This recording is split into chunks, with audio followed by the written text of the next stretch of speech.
Hello, everyone, and welcome to tonight's edition of the Draft Countdown Podcast. I'm your co-host, Brian Bosarge, along as always with my co-host, Shane P. Hallam. Shane, we are 161 days, 22 hours, 59 minutes, and 37 seconds away from the 2022 NFL Draft. Yeah, we're back at it. It is, it feels like draft season this week as the Senior Bowl and other All-Star games are making announcements of guys that have accepted invites, and that's going to be the focus of the show tonight. I got a 7-round mock out there this week, which was I can't wait till the NFL season's over, so I know the order and can take some time, but like trying to whip this up in 4 hours, and people are like, you gave my team 3 running backs. All the Bengals fans are mad. I was like, oh, look, 7th round, I was just putting players in that I thought would go that there. So I can't wait for that. But it's been a fun week of Draft Countdown for sure. I mean, they did draft 2 running backs a couple of years ago, but, in that late round area. But, hey, it's a mock draft in November. Get over it, people. Get over it. Hey, a little quick news before we get into the crux of the show tonight. Dabo Swinney announced that wide receiver Justin Ross is going to declare for the NFL Draft. He's fixing to have some ankle surgery, clean up something, but he's going to be done for the season, and he'll start his combine training and the like. And talent alone, Justin Ross would be one of the better receivers in this class, but can't make the club in the tub, as they say. So injuries have been his bugaboo. It's been the issue. Obviously, there's going to be a lot of medical about the neck and the issues that kept him out for a year.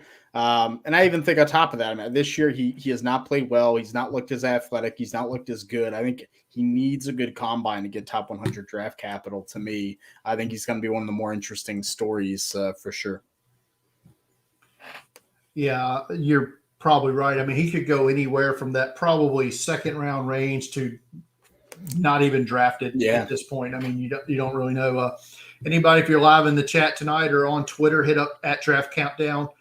Give us your questions. We'll answer them at the end of the show. We already have one that we got a Twitter question earlier, Shane, that may take 15 minutes to answer. So, but we'll cross that bridge when we get there.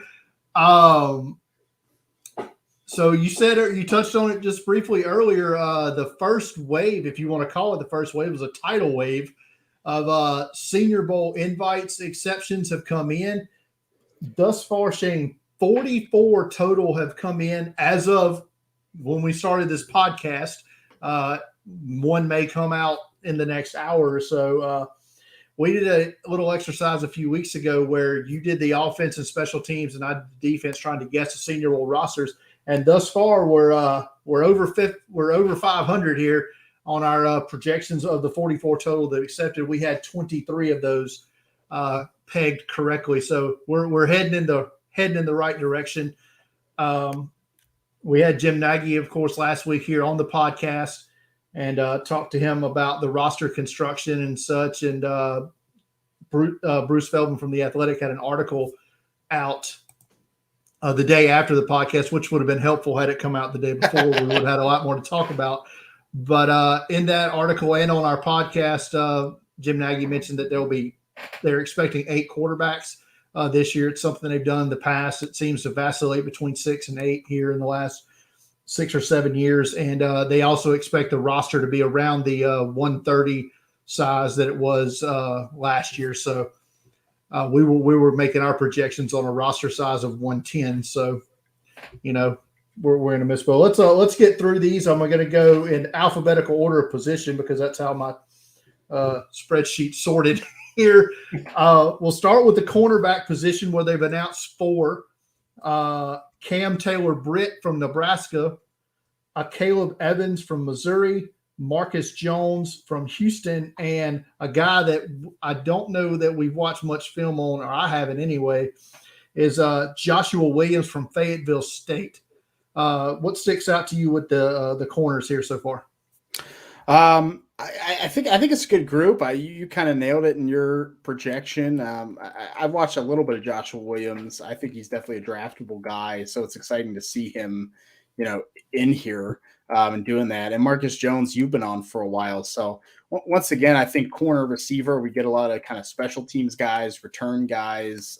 Some of these early early players definitely fit in there. I think outside of Marcus Jones, length is probably going to be the big glue that holds most of these corner prospects together.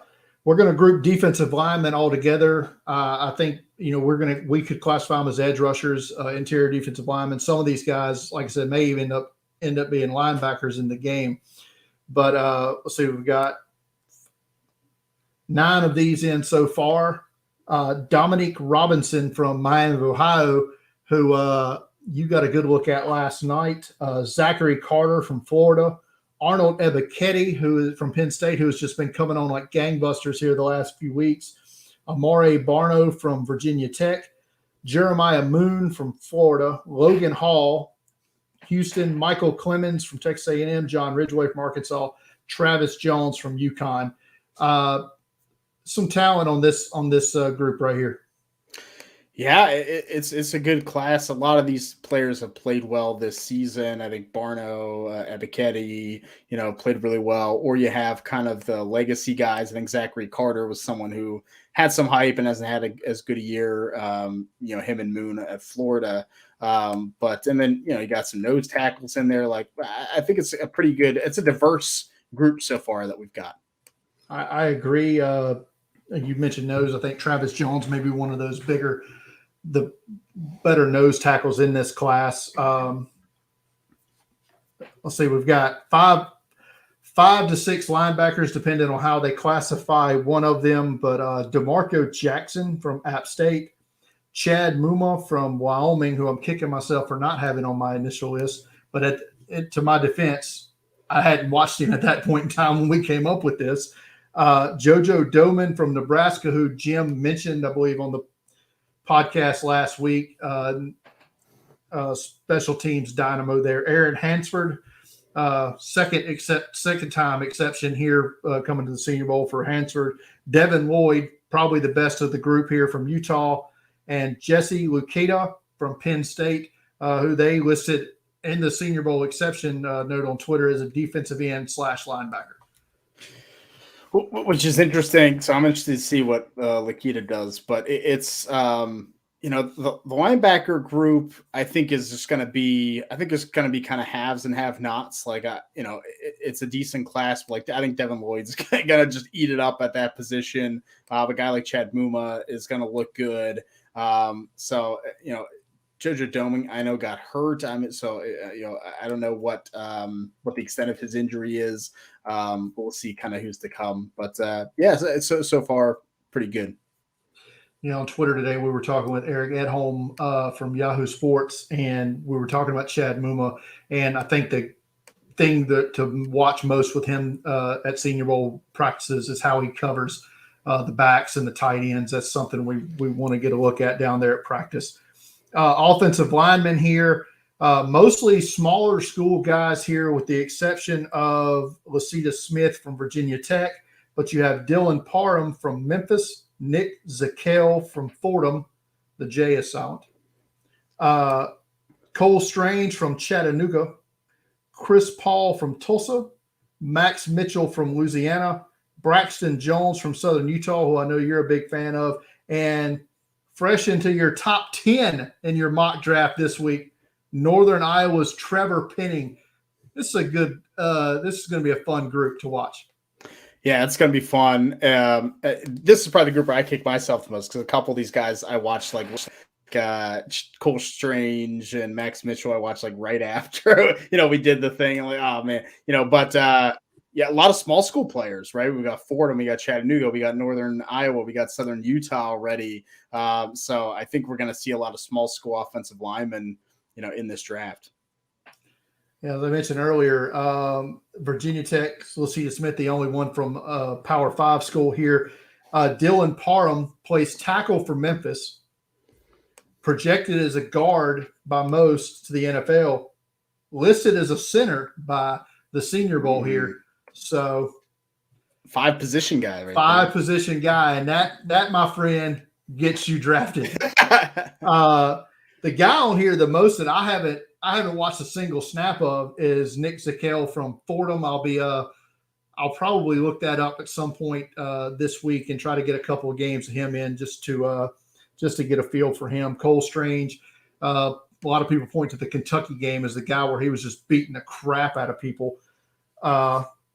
So, yeah, definitely an interesting group. One quarterback so far, and it's the most highly productive quarterback in FBS football this year, Bailey Zappi from Western Kentucky. So good. It'll be good to see him and see how he operates down here when the wind cuts like a knife down here, and see how his arm holds up here in Mobile. Hey, look, Senior Bowl called him the next Mike White. So there's your comp, I guess, from Nagy and company. Well, they do wear the same chrome helmet. 3 running backs so far, 2 of which you had on your list. The best of the bunch, I think, anyway, is a guy I've been high on all season, Rashad White from Arizona State. The Senior Bowl has been high. Jim Nagy and his crew, despite his subpar statistical season so far here in 2021. Devontae Price from FIU and Damian Pierce from Florida was kind of a surprise add here, as he's not the most productive back, but Jim Nagy said that he expects that Pierce will have a more productive pro career than a collegiate career. It is interesting. Once again, I wonder some of the bigger school guys that we're seeing that, like, I didn't expect Pierce to make the roster. Were they invited last year and that ended up getting, they end up going back to school, and now it's like, well, you're kind of stuck. I feel like inviting them again. You can't rip that from their hands. So I wonder if that might be a situation, because that was one I scratched my head a little bit. 3 safeties thus far have made the cut here, and 2 of which we had. One was another holdover from last year, Jaquan Brisker, who's one of the higher rated safeties in this class. Leon O'Neal from Texas A&M, who's going to be a special teams ace, I believe, at the NFL level. And this one is another one that caught us off guard, as he was nowhere near our watch list at all. But it's Miami, Ohio safety Sterling Weatherford, 6'4", 215-pound safety. Also nowhere near the Senior Bowl watch list before the season. So I guess we were not the only ones, but he'll be in. Him and his teammate, Dominique Robinson, will be my write-up this week. I watched the Miami of Ohio game for the site last week, and let's say one was really good and one was not. So it's going to be interesting to see them play against some of this bigger competition in Mobile.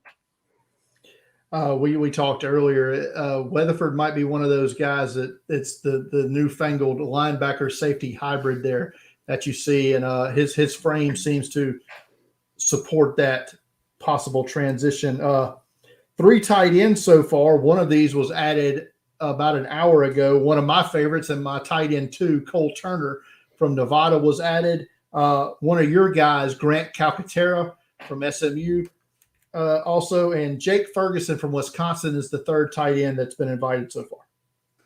Yeah, Ferguson was the first off my list that I didn't have on there, but he was the top after that. I think Calcaterra, I'm actually happy that he got invited, because I thought, if the medicals, they're scared, they wouldn't put that risk up. So, Calcaterra and Turner catching passes, they're like receivers. That's gonna be fun. No doubt about it.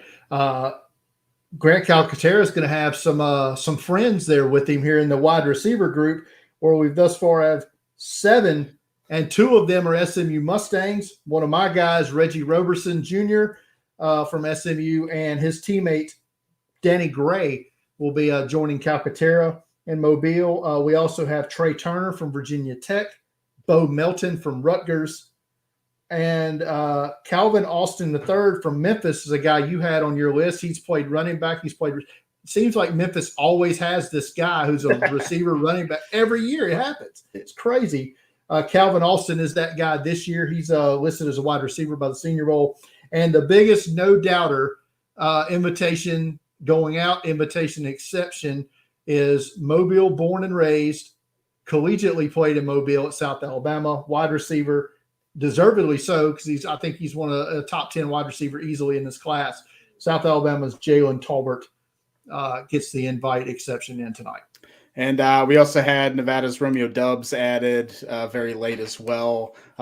So a strong group. I mean, Tolbert and Dubs, I think, have and Alston probably have day 2 potential. And who knows how Roberson runs. So I think there's some good guys. I think like Bo Meltons and Danny Grays of the world have, as you always talk about, that special teams ability that NFL teams draft third day. So you get a wide range. I'm interested to see what kind of comes from this, because there's a couple big name seniors, and John Dotson and Chris Olave, are they going to accept an invite? We probably won't find out for a while.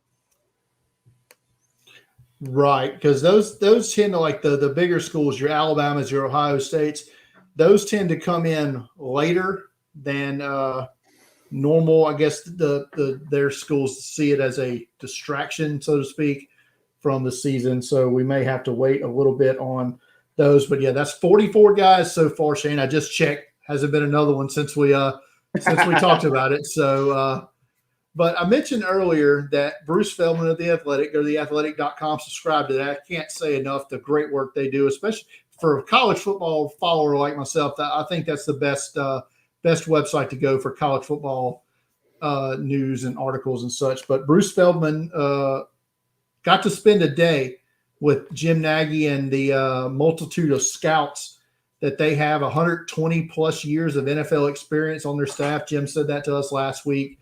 And so I think that's why you see the level of player that you're going to get at the Senior Bowl is going to be, because the teams trust those guys, and they trust the league, and that's where you're going to see those. But I just wanted to go through some notes from this article. I kind of made some notes. We go through it position by position as he had it in there.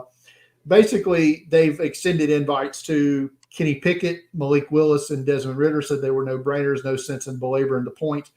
We just have to wait to see if they accept the invites. And they also liked what they've seen so far from Jake Haener and Hendon Hooker, to the point that they could be seeing invites as well. And we've already seen they talked a lot about Bailey Zappi, and obviously he got the call. I think it was super interesting, that they were kind of naming names, and even some, not naming names in some aspects. That was talking about, the 4th year juniors and like how that process kind of worked. I found that really interesting for sure.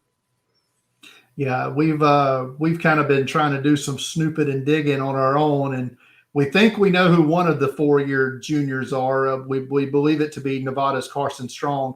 It's the second one that we can't quite pinpoint. So, hopefully we'll be able to find that out at some point soon, maybe when the season's over. Onto the running back position, they raved about Devontae Price from FIU. He got the call. A little negative, maybe, if you want to take it this way, was your guy Pierre Strong. They talked to an area scout who said that at best he was a PFA, which stands for Priority Free Agent. Jim Nagy said that he thought he was a better prospect than James Robinson, which you wrote a whole piece about how Pierre Strong was the next James Robinson. So that's got a pat on the old back there, Shane, for drawing that comp there already. But anything to say about this anonymous area scout, Shane? Look, I'm gonna defend my man Carson Strong, because the reason that Senior Bowl did not have James Robinson was for the same reason that the NFL said, and they were right, he didn't get drafted. But I bet the Senior Bowl wishes they had James Robinson on that roster now when he's a starting running back in the NFL. So you better include Pierre Strong this year, or you'll regret it. That sounded like a threat. That was it's like, but I think they'll regret it if they leave him off. The views expressed by Shane P. Hallam are not expressed. They talked about a couple of potential 3-way players, which offense, defense, and special teams. And a guy who's been Jim mentioned by name last week. His name hasn't come across the dial yet, but Baylor's Abram Smith, who's a running back this year for Baylor, but has played linebacker and plays special teams now. He compared him to a player in Seattle, Nick Belower, as a potential 3-way player. They also talked about Michigan State's Connor Hayward as another guy who has that three-way ability at the NFL level. That's really interesting. Like I don't think the NFL's using anyone as a three-way player, at least too much. I can't think of the last guy that was like consistent in playing all three aspects. I don't know if you can. Maybe not consistent, but Patrick Ricard, I guess, with Baltimore. Yeah, he played a little more defense than usual for sure. Yeah, and playing fullback as well. So it'll be interesting to see if we see what we see Abram Smith do down here, because based off our conversation with Jim Nagy last week, I expect that he'll be here in Mobile. Oh, yeah. Jim Nagy said the wide receiver group down this year, as far as compared to the last couple of years. They said the overall talent pool or the high-end talent maybe is not there. It might have been how he put it, but they talked about Bo Melton, who is going on to have an exception. And they also spoke highly of Alec Pierce, the wide receiver from Cincinnati, who should be getting, or whose name should come across the board here very soon. Yeah, I mean, his hype has been growing. I think, I think based on that article, people are thinking, oh, maybe he's going to go higher than we think. And I think Cincinnati players in general, maybe everyone's a little bit too low on at this point. That's very possibly so, and that extends to the college football playoff committee as well. It seems with Cincinnati. True. He mentioned that offensive linemen had the most to gain at the Senior Bowl, and that has historically been accurate all the way back to the 2013 draft, specifically with Eric Fisher, who parlayed a great Senior Bowl weekend to being the number 1 overall draft pick. They mentioned Sam Garrick from Northwestern, who I caught once earlier this year, and this tells me I need to go back and watch some more of Sam Garrick if he's getting prominently mentioned here. They also compared Matt Woletsko, the offensive lineman from North Dakota, to Trey Pipkins, the NAIA Sioux Falls player who did not get to the Senior Bowl because they didn't think he would be an NFL player. And he ends up having a good week down at the Shrine and gets drafted in the 3rd round by the Chargers. Maybe overdrafted because based off his play, but he is a starter or has been in the NFL. And this one I wanted to get your take on, Shane, and maybe a guess here. Said one prominent offensive line prospect, they're obviously not going to name names when they're talking negatively about somebody, but one prominent offensive line prospect, overhyped. He's an adequate athlete, feels that his agent is in his ear. Why would he ever leave school? Ooh. I have a guess. Oh, okay. Yeah. What's your guess? By the fact that it says, why would he leave school, tells me it's a potential underclassman. And does that scream like Nicholas Petit-Frere or somebody of that nature? Ooh, that's who I think he was just named as a finalist on the offensive line award list. So could be. I could see that. Yeah, he's an Outland semifinalist now. My guess, let me give you mine, is Darian Dalcourt, the center for Alabama. I think could be that guy because I think athleticism has been his issue. He's had some big problems this year, but that would be mine. But Petit-Frere would be a big one for sure. Maybe Falele from. That could be that's actually an interesting one, perhaps.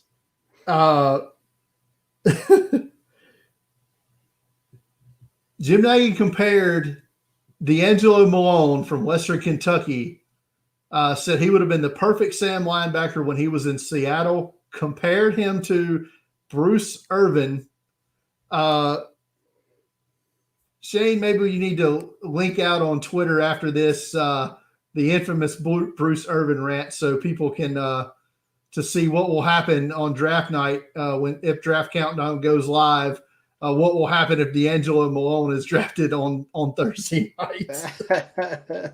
Oh yeah, I'll have to. That was definitely maybe my shining live stream moment of the NFL draft, because I was not a Bruce Irvin fan. I guess I was wrong. He lasted a long time. He was never great, but lasted a long time. But I thought it was the worst pick of the draft by far that year, and made it known. So I'll have to toss that one out there.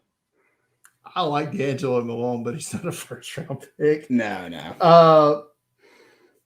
They went on to say that Chad Muma greater than Logan Wilson as a prospect. I'm not there yet. I'm not there either. I have to see him. I want to see him in practices to see how he covers, because Logan Wilson, was one of the better coverage linebackers in his class that year. They raved about Georgia linebackers Channing Tindall and Quay Walker, saying Walker doesn't get the hype that he deserves. He's one of the better linebacker prospects in this class, and basically said they wouldn't want to meet Channing Tindall in a back alley fight. I can agree with that statement. I think it might be the most agreeable statement in the piece. There's a non-Power 5 defensive player that the Senior Bowl staff isn't really feeling, but the NFL absolutely loves, so they'll probably end up inviting him. Any takers on the non-Power 5 defensive player? Ooh, non-Power 5. So it's probably still FBS then, right? Because I think that's the case. Man, that's tough off the top of my head. I don't know who. I feel like it would have to probably be some type of edge rusher. So I think that's most common. Maybe it's like Myjai Sanders. That was my nice. exact thought. Yeah, that's my that was my exact thought. Myjai Sanders. Direct quote from Jim Nagy about this year's safety class: "It flat out stinks." Wow, it's gotta make you feel good when you get the Senior Bowl invite too. Like, well, we have to invite so many of y'all, so here's the invite. But we really don't like y'all. You guys suck. Flat out stink. They mentioned some corner prospects. He said the cornerback with the ideal measurables. I'm sorry. We'll come back to this. They talked up UTSA cornerback Tariq Woolen. Said he going to run in the low 4.3s. They've got him clocked at 23 miles an hour on the GPS with the length and to spare. So they're talking up Tariq Woolen here. And they mention a guy who's not on our watch list, who I imagine will be probably within the next couple of days. They mentioned Washington State defensive back Jaylen Watson. He's a JUCO transfer. Had originally, I want to say, was at Southern Cal. 6'2", 188. But saying that they feel like the NFL is really high on him because of his length and speed and ability to cover, see him as a potential day 2 guy. Wow. That's high praise. Once again, a player that was not on their watch list before the season, which makes sense if he's a JUCO guy, and that's why we didn't have him. So yeah, we'll have to write that one down and definitely pay attention this weekend. They mentioned a cornerback in this class with ideal measurables, but just completely falls apart on film.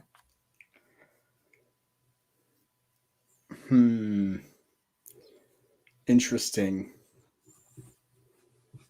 You have any guesses on that one? I mean, there's a lot, I guess. Without looking at the size, my first thought was Sevyn Banks. Yeah, I mean, he hasn't even played, so, but that would make a lot of sense if it was him. Could be Booth or maybe Darian Kendrick. Yeah, I was kind of thinking Kendrick, right? I mean, definitely the athlete. I don't think he's played as well as it looks. Maybe Allie Green is another one that from Missouri. At this point, you may be Josh Jobe. So yeah, true.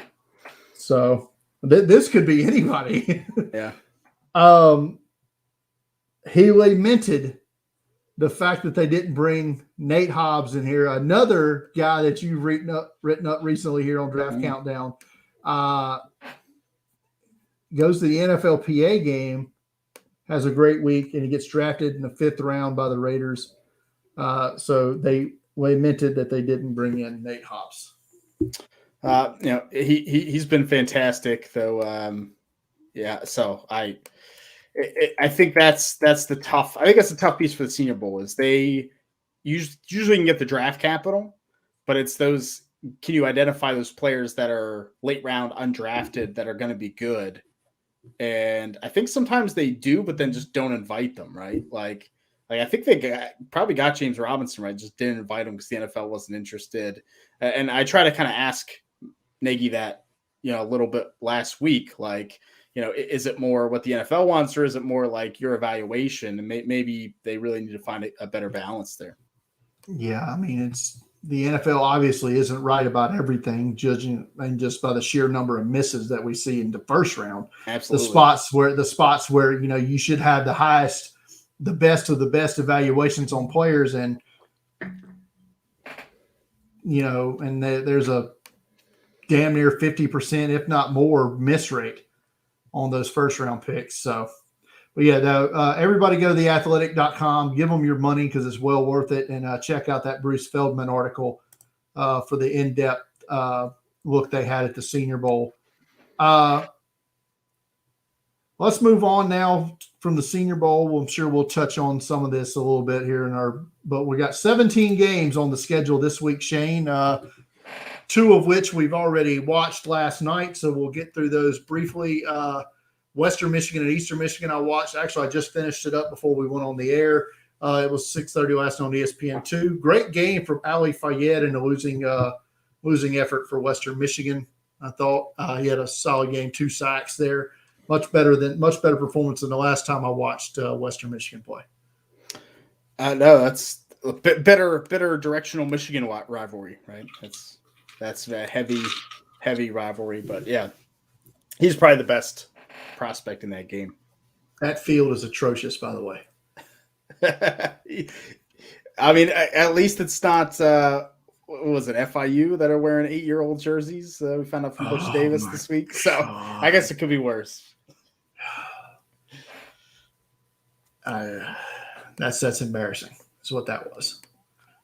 Last night you watched Bowling Green at Miami, Ohio, which was apropos considering they had the 2 guys from the Senior Bowl, and one of them guys, Dominique Robinson, he looked pretty good last night, didn't he? Yeah, he was dominant. He had 2 sacks and was just in the backfield consistently. It was embarrassing for Bowling Green.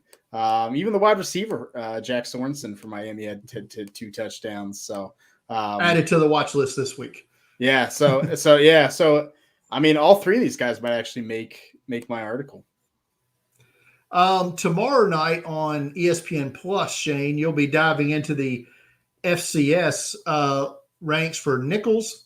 I guess it just Nichols now? It used to be Nichols State, right? I think it's Nichols State still, yeah. Oh, well, anyway. They're playing at Southeastern Louisiana. I caught a little bit of Southeastern Louisiana a couple of weeks ago to watch Cole Kelly, their quarterback, which is a guy I'm sure you'll be intrigued to see. He's putting up big numbers this year with their offense. But another guy who's very intriguing at this game because of his size and size-speed combo is 6'4", 200-pound wide receiver Dejon Dixon from Nichols. Yeah, I'm really excited for Dejon Dixon. I think he could potentially should be a Senior Bowl player ultimately because of that size, speed, and production.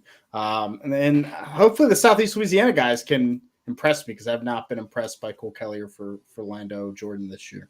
Well, when I watched him a couple weeks ago, Philander Jordan was out, so I don't know if he'll be back this week or not. Something to watch out for. Friday night for you, 8 p.m. on ESPN2, Memphis at Houston, and this game, like I said, got a lot more interesting with these Senior Bowl guys. We know Logan Hall and Marcus Jones for Houston are going to be in there. I would not be surprised if Demarion Williams, their other corner, gets a call at some point. But Memphis, Dylan Parham, as well as Calvin Alston, going to be in that game. Yeah, I'm excited to watch them now. I even like Sean Dykes, the Memphis tight end, not a Senior Bowl guy, but probably will find an all-star game himself, a receiver tight end hybrid. But yeah, they're those now are the names, especially Dylan Parham. I think is going to be the player I kind of key in on. 9:30 p.m. Friday on CBS Sports Network. I'll be watching San Diego State at UNLV. We currently have no UNLV prospects on our list, but several for the Aztecs. The picture on this article is Matt Ariza, the punter. Love this guy. Hope he's Senior Bowl. Please be a 4-year junior who comes out so he can play. I just want to see this guy punt in person. Oh my gosh. Daniel Bellinger is a guy I want seeing his name get pumped up a little bit this week in draft circles as a true tight end in every sense of the word. 6'6", 255, can block, can catch. So anxious to see him this week. And of course, Cameron Thomas, the junior edge rusher there for the Aztecs. Aztecs playing well this year, so even though their best prospect might be a punter, it's okay. It's okay. 11 a.m. Saturday on the ACC network, I'll be watching Florida State at Boston College. This has basically become the Jermaine Johnson show for Florida State, as he's just been dominant almost all season long. But another guy to watch is a bit of a we're going to call him a third down interior defensive lineman, because he can play edge probably on 1 and 2, but on third downs, he's going to kick inside. Pierre Thomas, the former Gamecock, transferred to Florida State this year, has had a great season playing on the defensive front alongside Jermaine Johnson. So I'm anxious to see him, see how he performs against those two stud interior offensive linemen for BC, Zion Johnson and Alec Lindstrom, and see how Jermaine Johnson gets around the edge there against Tyler Vrabel, the left tackle for Boston College, who's the son of Mike Vrabel. Very good there. And Phil Jurkovic, the quarterback of Boston College, is back. He had a rough first game, but last week lit it up. So I think he's declaring. So that's kind of intriguing. And another guy I want to mention is Robert Cooper, the defensive lineman for Florida State. That Florida State defensive line is really good. Cooper's been someone that's impressed me in the past, I believe. Would Jurkovic be could be right? He transferred there, so from Notre Dame, so he potentially could be a 4-year guy, and it would make a lot of sense. I think he'd be on that level. Interesting. ABC 11 a.m. for you, Michigan State at Ohio State. Mel Tucker got that LSU cash funneled to him to Michigan State there. Big contract he agreed to today. Kenneth Walker III, potential Heisman Trophy winning running back for the Spartans against Ohio State in what is a college football playoff elimination game. It's going to be a good one. I'm going to watch these two Ohio State games the next 2 weeks. Had both receivers in my article, one up, one down this week from the Buckeyes. But even their defenders, I think you have guys like Josh Proctor, the safety, Terada Mitchell for the linebacker that could make an impact. And I still really like the Michigan State receiver, Jaden Reed. I don't know if he declares, but I think he is a little bit underrated because it's been such a run game there for the Spartans. 11 a.m. on ESPN2. I'll be watching the Texas meltdown as they travel to Morgantown. And it's just crazy. I don't even know if Steve Sarkisian's going to make it back to the SEC as a head coach at the current rate that they're on. West Virginia, haven't watched them in a little bit, so want to get another look at Dante Stills, their defensive lineman. Doug Nestor, their guard. I know you're a big fan of his. And, of course, get another look at DeMarvion Overshawn, who is one of both of our favorite linebackers in this class. Hopefully Texas can bounce back and do well there. Yeah, I think you hit most of the names. I mean, Letty Brown, the West Virginia running back, I think I like more than most people. He's just been really productive and is like pretty much that whole offense. So. Did you pick the right game this week, Shane? It's a fair question now that I'm looking at it. So I guess we'll see. I can watch this one anyway, so it's fine. It's fine. It's good. Did you not meant to pick this one again, Shane? What? You don't like some Arkansas State and Georgia State? Arkansas State at Georgia State, 1 p.m. on ESPN 3. Sure. I'm trying to pull up the list to see if I was one off again. I feel like I every week I was just gonna have one of these dead games that I end up picking. That's like, oh, that wasn't. I feel like I have to watch it anyway, right? We talked about it, and I'm like, oh, this was not a good use of my time, but that's what happens. I was okay. I thought Jeff Mario Brown, the linebacker from Arkansas State, was okay. The Arkansas State game I watched earlier this season. Yeah, I think Dahu Green, the receiver there too, is a guy I've been wanting to watch, and so I think I want to get that checked off the list too. I watched none of Michigan up for the last 2 weeks, so 3 weeks in a row now. I go to the Wolverines, and I'm watching them this week at Maryland, 2:30 p.m. on the Big Ten Network. I can't say enough about Aiden Hutchinson and David Ajabo. Those guys, I think, could both potentially be top 15 draft picks. For Maryland, Sam Akwayanonu is a guy you pointed out to me earlier in the year, so I want to get a good look at him. Wish I was going to see Dante Demas, but we know he's hurt. And but I like the Maryland safeties, Mosley and Nick Cross. So we'll get a look at them. And Hassan Haskins had a great game last week. I think he's going to be one of the what I'm going to guess now is going to be 8 running backs at the Senior Bowl. I think Hassan Haskins is going to be one of those 8. Yeah, guaranteed with Blake Corum, they were 50-50 split out. Haskins has taken the load and been very good. And those Michigan pass rushers against Maryland, it's gonna be a long day for Talia Tagovailoa for sure. 2:30 p.m. on ABC, Nebraska at Wisconsin. Got to get my eyes on JoJo Domann, right? I mean, coming to the Senior Bowl now, definitely one to see. Like I said, I mentioned before, I'm a big fan of Austin Allen, their junior tight end.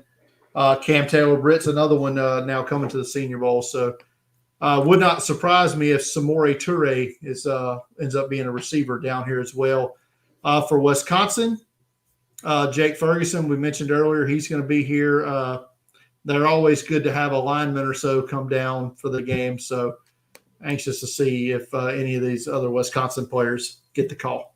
Yeah, unfortunately for you, JoJo Domann is not playing the rest of the season, so you don't get to see him this week. You're going to have to wait. You have to wait for Mobile until you get to watch him again. But I think Wisconsin's going to have a number of guys still invited. I like Logan Bruss, their guard, maybe even Danny Davis, the receiver, who hasn't had a great year, but has kind of been productive for his whole career. So I think maybe we see some of these, the classic Wisconsin, like O-line linebacker, kind of deal. 2:30 p.m. on ESPN2, Virginia at Pitt. Another Kenny Pickett game for you, Shane, but hopefully you'll get to see a quarterback duel here with Virginia's Brennan Armstrong. He missed last week's game against Notre Dame with, I believe, a concussion. That sounds right. So hopefully he'll be able to play this week. Yeah, I'm hoping that this seems to be the game that will determine the division, and likely the favorite for the ACC is who wins this one. I also like Virginia linebacker Noah Taylor, and Pitt offensive tackle Carter Warren was on my list, who I called Warren Carter on Twitter during the game. I flip his name for some reason all the time, but I think he's an underrated offensive tackle. Maybe a guy that could sneak into the Senior Bowl back end or injury wise. It would be cool. I know the Senior Bowl likes Lucas Kroll, the tight end from Pitt. Could see him there. Jelani Woods, Virginia tight end, big fan of his game. 4:30 p.m. on FS1, Baylor at Kansas State. Abram Smith. This is the reason I picked this game. After Jim mentioned him last week, I knew I had to get my eyeballs on him, so that's the reason here. Nothing else. Jalen Petrie, I guess. See which side of the coin that we get on him this week. Yeah, I think Terrell Bernard, the linebacker, really impressed me too. Baylor putting together a couple good prospects is not it's not an every year thing. Our good buddy Pigskin Paul is also a big fan of Terrell Bernard. There you go. 6 p.m. on ESPN because I'm a glutton for punishment. Auburn at South Carolina. The big story in this game, though, is which this might actually end up hurting South Carolina in the long run, is Bo Nix out for the season with ankle surgery. So that might have been their saving grace, a couple of well-timed Bo Nix interceptions. TJ Finley, the transfer from LSU, will get the start, and his first career start was against South Carolina, and that did not go well for the Gamecocks last year. So that was also the game right after where 4 defensive backs on their team said, you know what, enough of 2020, we're done. So that was the end of that. My main focus on this game, to be honest, is going to be watching the potential matchup between Roger McCreary and Josh Vann. I think McCreary is good enough to basically take away South Carolina's only wide receiver weapon. So it might be a long day for the offense. McCreary's good. I mean, he's gotten better this year as the seasons went along too. So that'll be fun. 6:30 p.m. on ABC, Shane, you're going to get you a nice long look at Kayvon Thibodeau, the undisputed number 1 draft prospect, overall draft prospect at this point, as they play Utah, who is really good again this year, and Devin Lloyd, fresh off a Senior Bowl acceptance on that defensive side for the Utes. And I mentioned him last week, Travis Dye having a good season here after taking C.J. Verdell's place. He's kind of bringing it. Obviously, I want to see Devin Lloyd, we talked about before. I still like Brant Kuthi, the tight end for Utah as well. And these teams are going to play twice. They're going to play in the Pac-12 title game as well. 6:30 p.m. on ESPNU, South Alabama at Tennessee. You will not get to see Jake Bentley as he's out for the season. Hurts. It hurts. So close. He's out for the season, and but you will get to see Jalen Tolbert in that game. I want to see how much Tennessee corner Alante Taylor lines up against Jalen Tolbert. I like Taylor as a corner. I also like their safety, Jalen McCullough. Been a little high on him this year, and I think we both really like Hendon Hooker, the quarterback of Tennessee. We didn't quite come through for me against Georgia after that first drive, but Alante Taylor, a good call. I think he's going to be a Senior Bowl guy as well, for sure. And that I hope they match up because that's really what I picked this game to see. 9:30 p.m. on ESPN. For me, it'll be Arizona State at Oregon State. My first look at Oregon State on the year, and you think you had them a couple weeks ago. There's not a whole lot here. I'm a fan of Luke Musgrave, but he's not coming out. So this is going to be more about Arizona State, and definitely they've got Ari Rashad White coming to the Senior Bowl. I'm willing to bet we're going to see at least 3 or 4 more of these Sun Devil players down here. We're going to see Kellen Deesh, probably their offensive tackle. I expect we're going to see Merlin Robertson. Would not surprise me to see, one of their corners maybe. Yeah, Chase Lucas will be there. Yeah. I don't know the draft eligibility of somebody like Donovan West, or Jermaine Lowell, if they're eligible for the class or not. So anxious to see how that works out for Arizona State. But those are some guys I'm intrigued to get more eyeballs on. That's good. Rashad White into my round 2 of my mock draft this past Monday. So really love what he does in the receiving game. Yeah. So that's going to be it for our Week 12 games. Those are 17 of those that we're watching this week. So now on to the lock of can we call it a losing streak now, Shane? Yeah. You know what? After that first drive, I was like, Tennessee, they're going to do it. They're going to, and then they just fell apart. They let you down. So you're down to 6-5 on the year. I went with the pick'em of South Carolina, and that was just sad. It was just a double hit to you. That's not what you want. Missouri 130 or 126 out of 130 in rush defense. South Carolina has like 20 yards rushing in the game.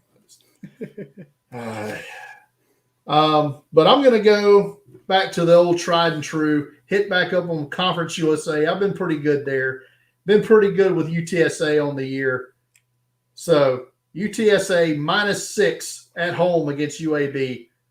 Meep. Give me the Roadrunners. I think that's a really good pick. I really need to go back to some of these smaller schools, but I'll wait till I'm 500, I guess. I'm going to take Virginia plus 14.5 against Pitt. Just being in Pittsburgh, I know what happens to the Pitt Panthers in these kind of games. And winning by over 2 touchdowns is not it. So I will take that. I think at best it's a 1 touchdown game, if not a loss for Pitt. I heard that. So no questions in the chat. Does not look like. There's some other stuff in the chat we're not really. I didn't even see it this time. But spam is aplenty. But let's see. We had a Twitter question. Let me pull it up here. I told you this one could take a while, Shane. So I pulled it up, put it on the watch list here. At Lord Luckin asked, assuming all eligible Georgia players declare, what order do you think they come off the board? Oh my goodness.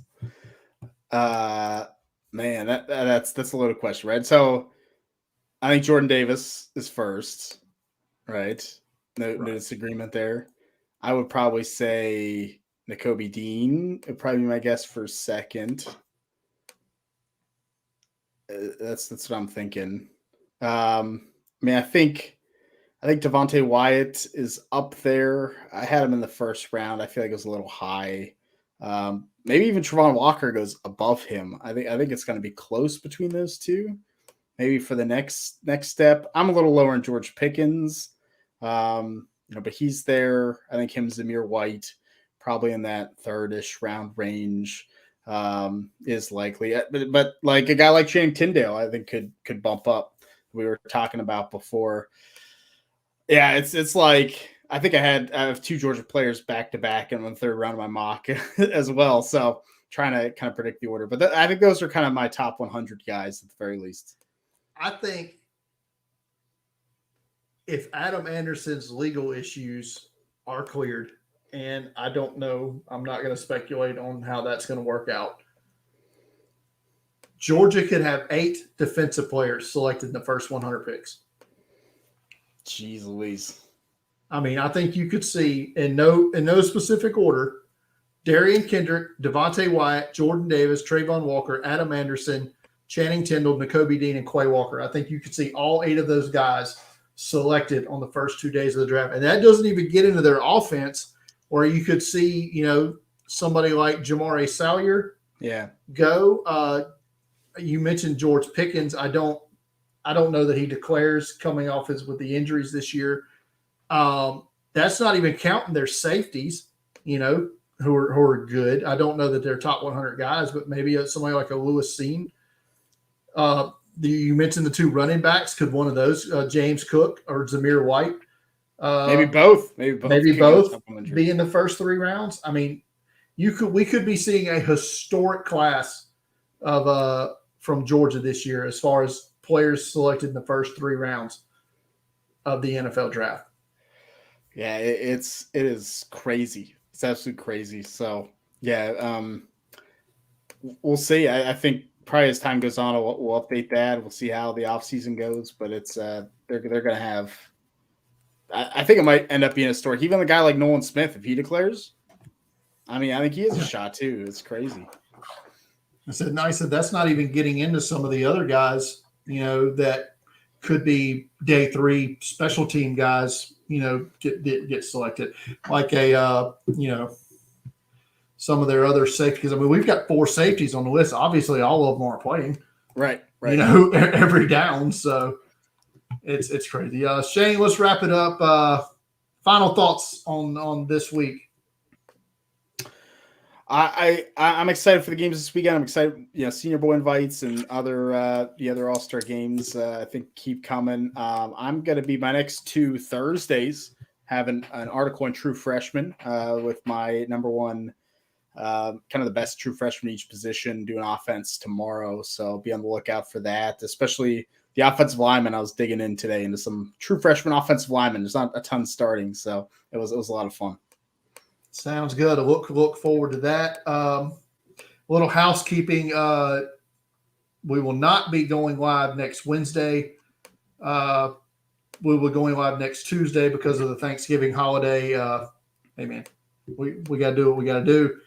So next Tuesday, 8 p.m. Central, 9 Eastern, live Draft Countdown podcast next week. I'm going to have something coming out on Friday. I don't know what yet, but it'll be good. It'll be fun. You'll enjoy it.